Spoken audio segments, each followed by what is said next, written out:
বিসমিল্লাহির রহমানির রহিম। সুপ্রিয় শিক্ষার্থী, আশা করি সবাই ভালো আছো। আমিও তোমাদের দোয়ায় ভালো আছি। যাক, আজকে আমি নবম ও দশম শ্রেণীর হিসাব বিজ্ঞান বইয়ের ষষ্ঠ অধ্যায়ের জাবেদা থেকে আলোচনা করব। আশা করি তোমরা সবাই বইটা খুলবে এবং আমার সাথে একটু মনোযোগ সহকারে আমার কথাগুলো শুনবে। জাবেদার অধ্যায়ে আজকে আমি জাবেদার শ্রেণী বিভাগ নিয়ে একটু আলোচনা করব। জাবেদা শ্রেণী বিভাগ সাধারণত এখানে দুই ভাগে বিভক্ত করা হয়েছে। একটা হলো বিশেষ জাবেদা আর একটা হলো প্রকৃত জাবেদা।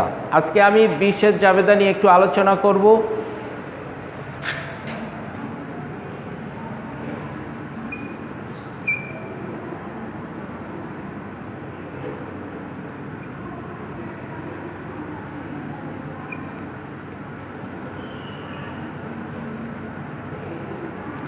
এই বিশেষ জাবেদাকে আবার 6টি ভাগে বিভক্ত করা হয়েছে।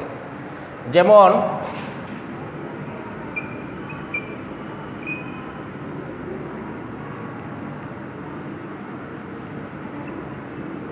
ক্রয় জাবেদা, ক্রয় ফেরত,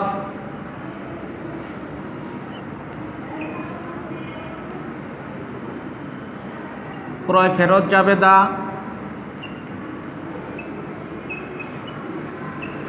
বিক্রয় জাবেদা,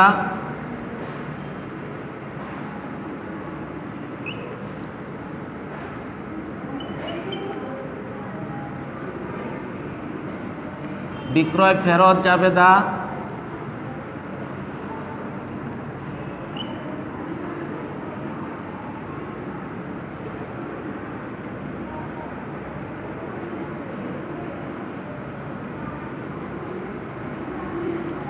নগদ প্রাপ্তি জাবেদা,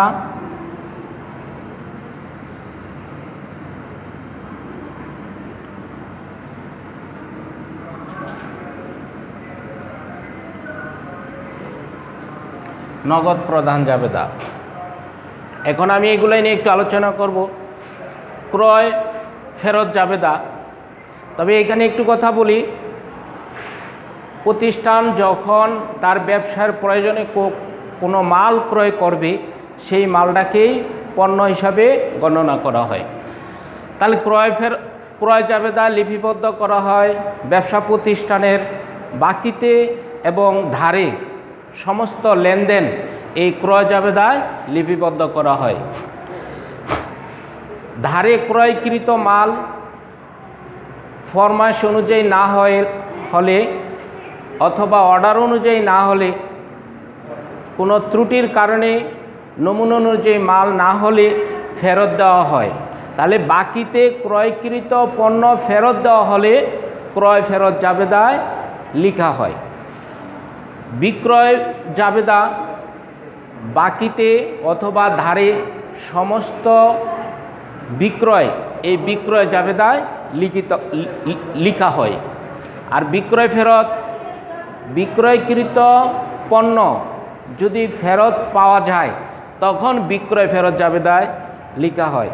আর নগদ প্রাপ্তি, ব্যবসা প্রতিষ্ঠানে দৈনন্দিন যত নগদ প্রাপ্তি ঘটে তা নগদ প্রাপ্তি জাবেদায় লেখা হয়।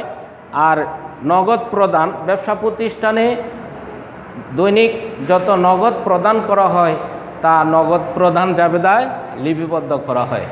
তাহলে এখন আমি এই ক্রয় ফেরতের নিয়ে একটু আলোচনা করব। ক্রয় জাবেদা, এই ক্রয় জাবেদাকে বাকিতে যে সমস্ত লেনদেনগুলো লেখা হয় তা আমি একটু আলোচনা করব।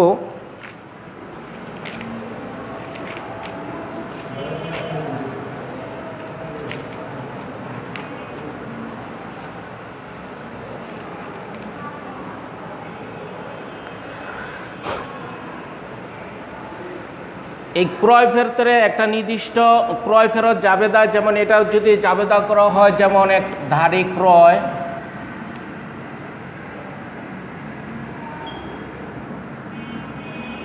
এটার জাবেদা হলো ক্রয় হিসাব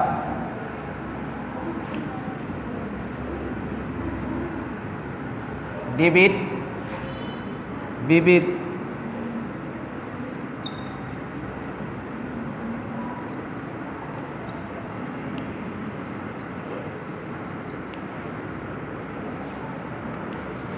ক্রেডিট।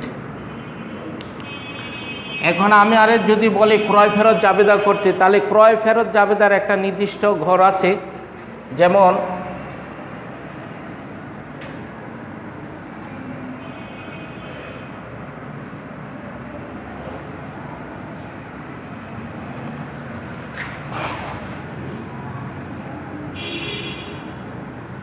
তারিখ, ক্রেডিট হিসাবের খাত,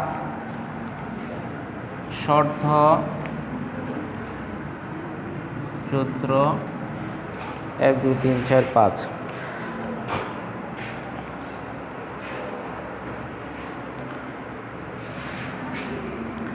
এখানে যদি বলা হয় ক্রয় ফেরত জাবেদা করতে, এই ক্রয় ফেরতের জাবেদাটা এখানে আমি লিখব। যেমন ক্রয় হিসাব ডেবিট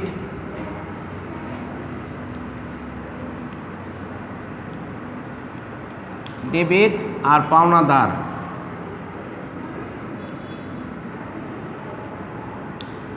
ক্রেডিট। এই জাবেদাটা আমি এখানে লিখলাম।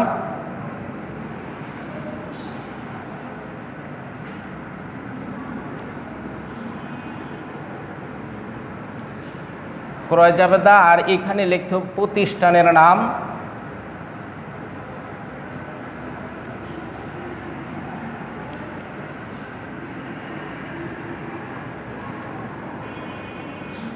ক্রয় ফেরত। তাহলে এইটার গড়টা করার জন্য আমি এই জাবেদাটা করলাম।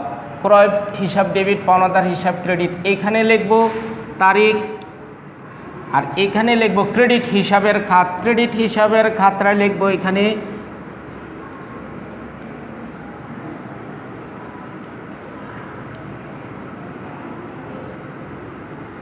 আর এখানে লিখব শর্ত চালান নং, আর এখানে দেওয়া যাইব সূত্র। তাহলে আমরা ক্রয় ফেরত জাবেদার গড় পেলাম 1 2 3 4 5 6, 6টা গড়। এখন ক্রয় জাবেদা করতে গেলে যেমন একটা নির্দিষ্ট উল্লেখ থাকবে কি পণ্যটা আমরা ক্রয় করব, কিভাবে ক্রয় করব, তার প্রশ্নে উল্লেখ থাকবে। যেমন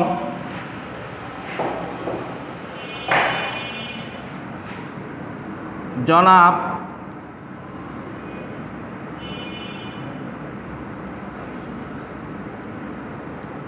হাসান প্রতি টন বা প্রতি কেজি রড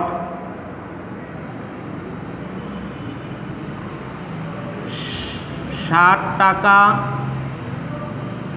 দরে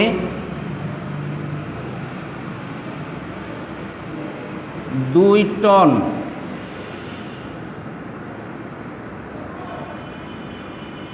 রড ক্রয়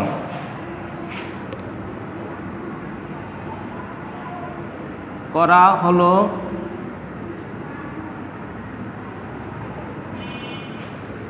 চালান নং কারবারি বার্তা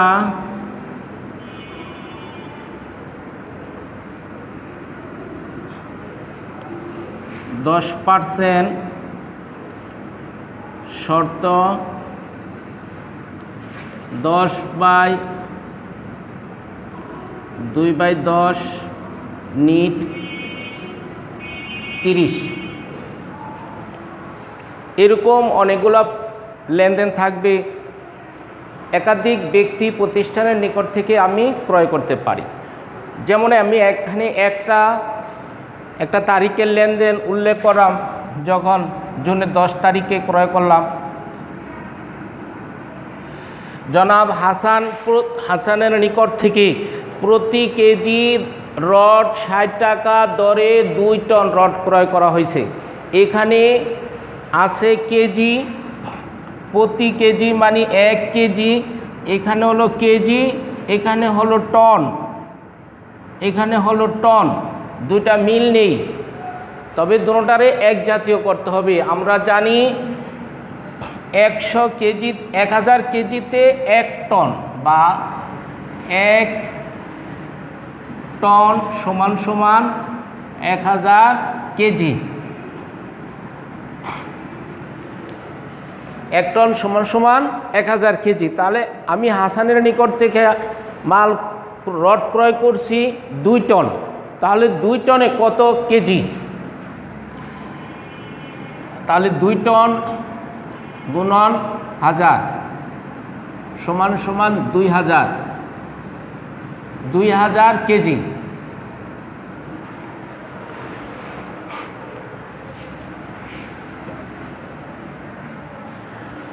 তাহলে 2 টন এখানে, এই 2 টন সমান সমান 2000 কেজি। 1 কেজির দাম 60 টাকা। 1 কেজির দাম যদি 60 টাকা হয় তাহলে 2000-এর দাম আসে 6 দুগুণে 12, 1,20,000 টাকা।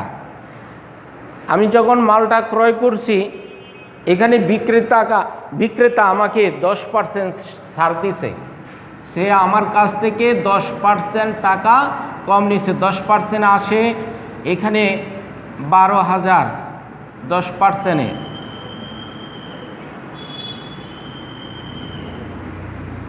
12,000। তাহলে 12,000 গেলে থাকে আমার দিতে হবে টাকা 1,08,000 টাকা দিতে হবে। তবে এখানে এই ক্রয় বিক্রয় জাবেদার ক্ষেত্রে যদি আমি ক্রয় করার সময় এখানে পরিবহন খরচ, ডেলিভারি খরচ, পেকিং খরচ থাকে, তাহলে এই খরচটা এই ক্রয় মূল্যের সাথে যোগ করতে হয়। এখানে যেহেতু আমার কোনো পরিবহন ডেলিভারি খরচ নেই, তাহলে আমার আর কিছু লিখতে হবে না। এখানে আমি তারিখ দিব, যেমন 2020 সালের জুন মাসের 10 তারিখে ক্রেডিট হিসাবের কার কাছ থেকে আমি ক্রয় করছিলাম? জনাব হাসান।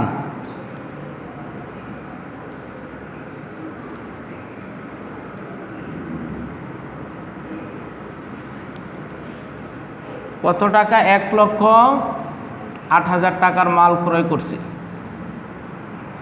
এখানে বিক্রেতাকে আমাকে একটা শর্ত দিছে ক্রয় করার সময়, 2/10 নিট 30।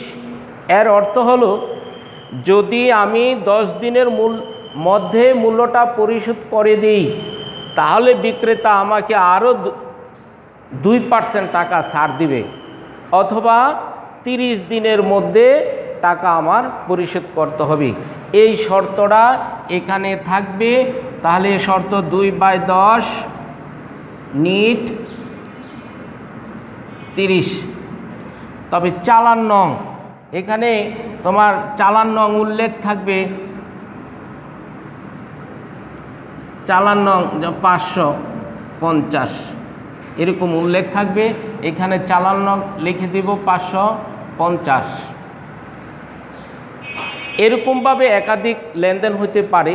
তবে এই ক্রয় জাবেদা, বিক্রয় জাবেদা, ক্রয় ফেরত, বিক্রয় ফেরত জাবেদা করার সময় আমাদের খেয়াল রাখতে হবে আমরা যে মালটা ক্রয় করব, বিক্রয় করব, এখানে এই কেজি মিল আছে কি না। যদি মিল না থাকে তাহলে এটা আমার মিলায়ে নিতে হবে। মিলায়ে নিতে হলে যেমন অনেক ক্ষেত্রে থাকে 1 ডজন, যেমন 1 হালি ডিমের দাম 1 হালি ডিমের দাম 40 টাকা দরে 2 ডজন।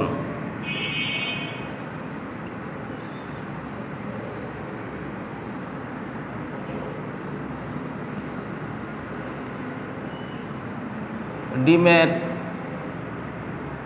2 ডজন ডিম ক্রয় বা বিক্রয় এরকম থাকলে এখানে হলো হালি, এখানে হলো ডজন, এখানে দোনোটারে আমার হালি করে নিতে হবে।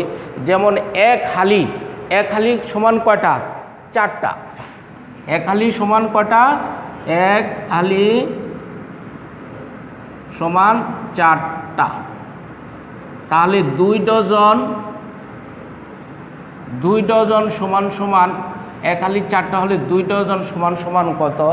তাহলে এখানে আমার এই ডজনের এই হালি করে এই ডজনরে হালি করে নিতে হবে, কারণ 4টায় 1 ডজন, 4 এটারে ভাগ করে এভাবে নিতে হবে। অথবা অনেক সময় থাকে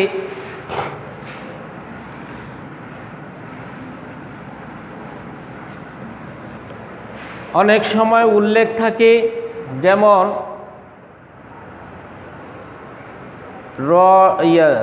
কেজি কুইন্টালে থাকে, তাহলে আমাদের ধরতে হবে যেমন 1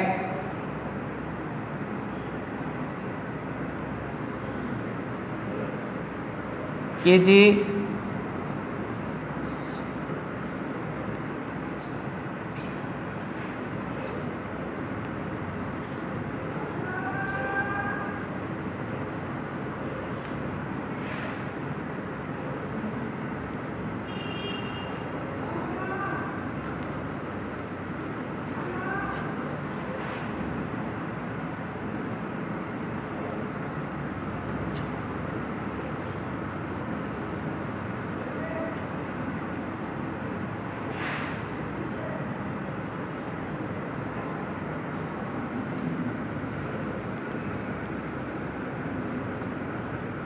তৈলের দাম কত, এরকম যদি থাকে যে 1 কেজি সয়াবিন তৈলের দাম 100 টাকা হলে 4 কুইন্টাল সয়াবিন তৈলের দাম বাহির করতে যদি হয়, তাহলে